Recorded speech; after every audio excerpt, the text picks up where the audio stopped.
Russian president Putin نے کہا ہے کہ ہم فلسطینی ریاست کے قیام کو تسلیم کرتے ہیں. ہم چاہتے ہیں کہ وہاں پر فلسطین کی اسٹیٹ بننی چاہیے, آزاد خود مختار فلسطین کی اسٹیٹ. لیکن وہاں جو کیاس ہے نا فلسطین کے اندر, اس کے پیچھے پیوٹن نے کہا ہے کہ امریکہ اور ویسٹ ہے. اور پیوٹن کہتا ہے کہ گلوبل کیاس ان کو سوٹ کرتا ہے, یہ ان کے انٹرسٹس اور ان کی ڈیزائنز جو ہوتی ہیں ان کو سپورٹ کرنے میں مددگار ہوتا ہے. تو دنیا بھر میں اکثر جہاں بھی آپ کو ڈیسٹیبلائزیشن نظر آتی ہے وہاں پر آپ کو ویسٹ اور امریکہ نظر آتا ہے, اور ہم بھی انہی ڈیسٹیبلائزیشن پھیلانے والی فورسز کے خلاف یوکرائن میں لڑ رہے ہیں.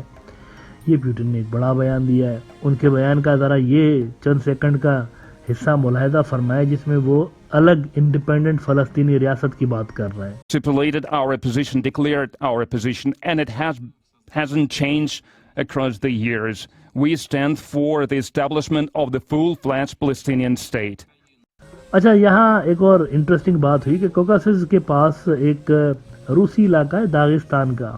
داغستان میں کل ہزاروں لوگوں نے ایئرپورٹ کا رخ کیا وہاں پر, اور ایئرپورٹ کے اوپر دھاوا بولا, اور معلوم یہ ہوا, بتایا گیا میڈیا میں کہ یہ پرو پیلسٹائن مظاہرے ہو رہے ہیں اور یہ اینٹی اسرائیل لوگ تھے, اور یہ وہاں پر اس لیے گئے تھے کیونکہ ان کو پتہ چلا کہ کوئی اسرائیل سے فلائٹ آ رہی ہے وہاں پہ, تو یہ اس کو روکنے گئے ہوئے تھے. لیکن رشین جو حکام ہیں, کچھ آفیشلز, وہ یہ کہہ رہے ہیں کہ یہ جو لوگ تھے یہ یوکرائن نے بھیجے تھے, اصل میں یہ یوکرائنی لوگ تھے, یہ فلسطینی لوگ نہیں تھے, انہوں نے کہا ہوا. اچھا, اب جب سے امریکہ میں نیا اسپیکر آیا ہے تو وہ جو ایڈ تھوڑی سی سلو جا رہی تھی, ملٹری اسسٹنس اسرائیل کے لیے, وہ دھڑا دھڑ جانا شروع ہو گئی ہے, تیز ہو چکی ہے. اور وہاں ان کے اسپیکر نے کہا ہے کہ میں یہاں یہ جو یوکرائن کے بلز ہیں ان کو ہولڈ کروں گا, اسرائیل کو زیادہ ضرورت ہے, پہلے میں اسرائیل کو. یہ ایونجلیکل کرسچن ہے, یہ جو نیا ان کا اسپیکر آیا ہے امریکہ کا, مشہور زمانہ ایونجلیکل کرسچن ہے, اور اس کے جو خیالات ہیں وہ کافی خطرناک ہیں اس مدعے پہ. ایونجلیکلس جو ہوتے ہیں نا مذہبی اعتبار سے یہ یوں سمجھے کہ کرسچن ہیں لیکن کرسچنس کی شکل میں زائنسٹ ہیں, اس طرح کی ان کی کچھ عجیب و غریب قسم کی آئیڈینٹی ہے. تو انہوں نے کہا ہے کہ اسرائیلیوں کو ارجنٹ بیسس پہ نیڈ ہے, تو ان کا کوئی بل نہیں رکے گا, یوکرائن والوں کا تھوڑا سا ہم جو ہے ابھی ہولڈ پہ رکھتے ہیں. اچھا, اب اسرائیلی یہ جنگ لڑ تو رہے ہیں لیکن ویسٹرن اینالسٹ کہہ رہے ہیں کہ یہ جنگ پہلے سے ہی اسرائیل ہار چکا ہے, اسرائیل پہلے سے ہی ہار چکا ہے, اور وہ ہاری ہوئی جنگ لڑ رہے ہیں. دا ہل ویسٹ کا ایک بڑا نیوز آؤٹ لیٹ ہے, اس میں آج ایک بڑا انٹرسٹنگ آرٹیکل لگا ہے اس حوالے سے. وہ کہتے ہیں کہ however the war in Gaza ends, Israel has already lost. اسرائیل پہلے سے ہی ہار گیا ہے.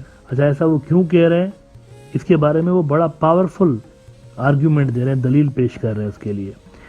کہہ رہے ہیں کہ but Israelis have suffered another kind of loss, deep, profound and long lasting. وہ کہہ رہے ہیں یہ تو فزیکلی جو ان کو ڈیمیج ہوا, بندے مر گئے 1400 اور یہ سارا کچھ, یہ تو ہوا نا, لیکن اس کے علاوہ کچھ اور بھی ہے جو کہ انہوں نے گنوایا ہے. بہت ہی شدید قسم کا نقصان ان کو ہوا ہے. کیا نقصان ہے, اس کے لیے وہ آگے کہتے ہیں کہ this one injured their psyche. یہ جو نقصان ہوا ہے ان کی نفسیات پہ اس نے اثر ڈالا ہے. their sense of collective self and well-being.